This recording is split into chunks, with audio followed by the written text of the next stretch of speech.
अस्सलाम वालेकुम फ्रेंड्स, मैं सादिया। मैं आप सबका बहुत बहुत शुक्रिया अदा करना चाहती हूँ। आप मेरी वीडियोस लाइक कर रहे हैं और आपने बहुत अच्छे अच्छे कमेंट्स भी दिए हैं। Thank you very much. आज मैं आपके लिए फिर एक न्यू डिश लेकर आई हूँ और वो है स्वीट डिश। और कैसे बनती है वो अभी आपको मैं बताऊंगी। देखें, ये एक कद्दू है और देखिए कितना बड़ा है, तकरीबन ये 7 किलो का है। और इसको काटने के लिए मुझे किसी की जरूरत है और इसमें मेरी हेल्प करेंगे मेरे प्यारे हस्बैंड, और वो इसको काट के मुझे देंगे। अभी मैं उनको बुलाऊंगी। मेरे हस्बैंड आ गए हैं और अभी हम शुरू करने लगे हैं।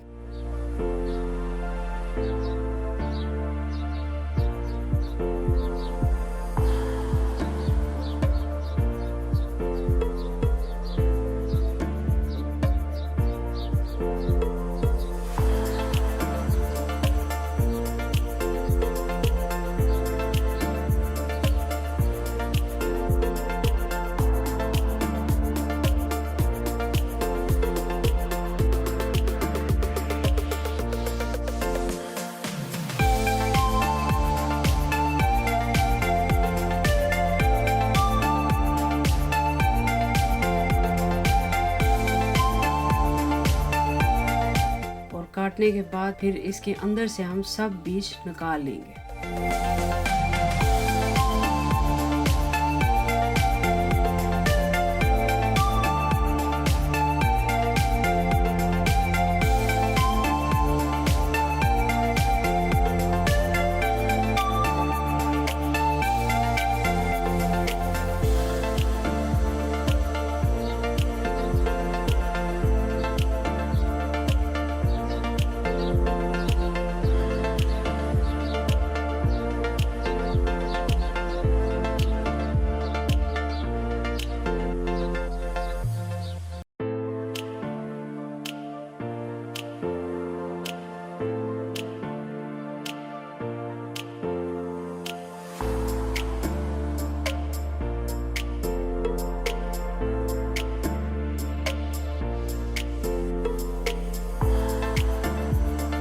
फिर हम इसका छिलका उतार देंगे। जैसे मैं आपको दिखा रही हूँ, बहुत ही आसानी से ऐसे उतर जाता है।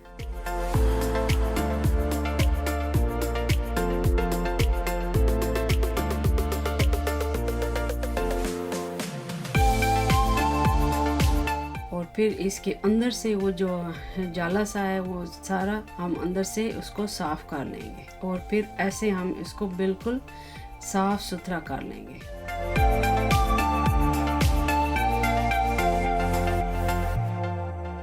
साफ सुथरा करने के बाद फिर हम इसको धोकर इतने टुकड़ों में इसको काट लेना है।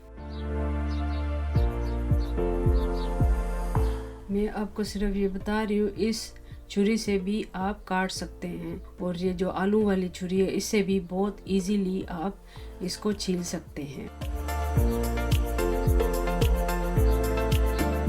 सारा कद्दू मैंने छील के साफ करके काट लिया है। अभी हम इसको एक पैन में डालेंगे और हम इसको अब चूल्हे पर मीडियम आंच पर रख देंगे और इसको आराम से अभी पकने देना है। आधे घंटे के बाद मैंने देखा है और अभी पैन में और जगह बन गई है। अभी बाकी का भी कद्दू इसमें हम डाल देंगे। 1.5 घंटा गुजर गया है और कद्दू काफी अच्छे से गल चुका है। और अभी हमने इसको जो है ना खुश्क करना है, इसका पानी हमें नहीं चाहिए। अभी कद्दू काफी ज्यादा हो गया है और इसको हमने खुश्क करना है, इसलिए हमें इससे बड़ा पैन चाहिए। अभी हम बड़े पैन में डालेंगे, ठीक है। और पानी को काफी हद तक इसको खुश्क करना है और अभी तक इसमें कुछ नहीं डालना जब तक पानी काफी हद तक खुश्क ना हो जाए। फिर उसके बाद आपने 1 किलो शुगर डालनी है, क्योंकि ये कद्दू काफी खुद भी मीठा है, इसलिए इसमें इतनी ज्यादा शुगर नहीं आएगी। 4 से 5 इलायची डालनी है।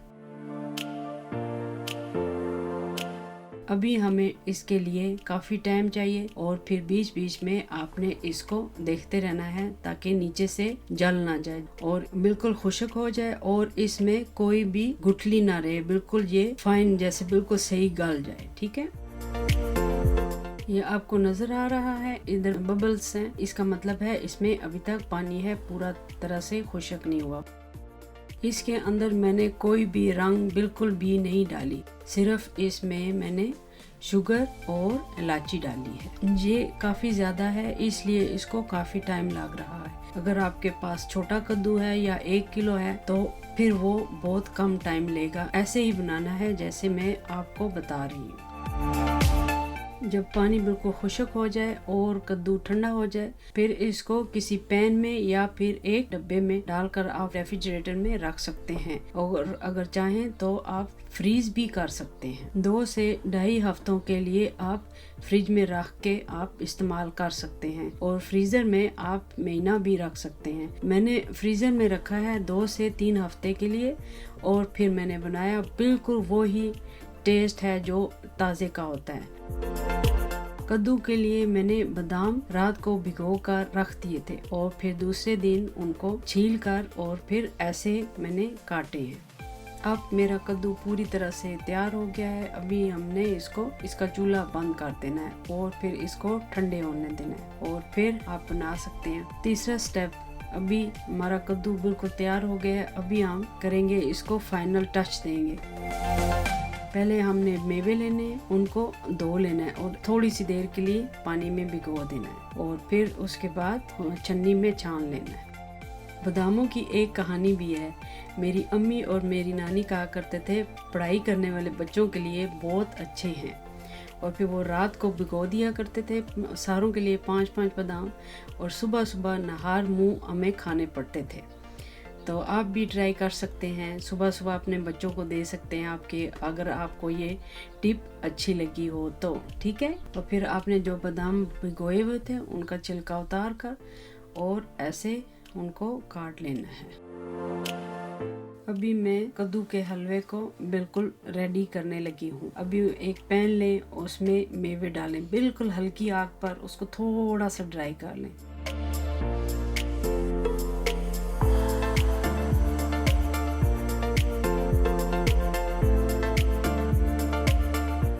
उसके बाद आपने सनफ्लावर ऑयल डालना है, जिस हिसाब से आपने हलवा डाला है।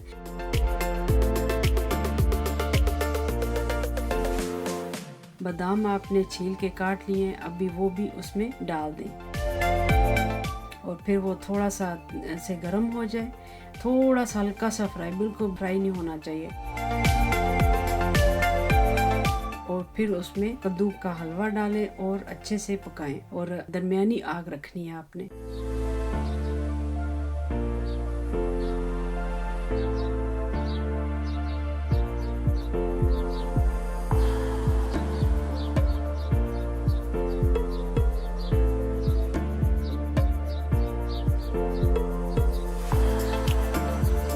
चाहें तो आप गरम गरम खाएं, चाहें तो आप ठंडा ठंडा खाएं, जो आपकी जैसे आप पसंद करते हैं। चलिए ठीक है, आपको अगर मेरी रेसिपी अच्छी लगी तो मुझे ज़रूर बताएं कमेंट्स में।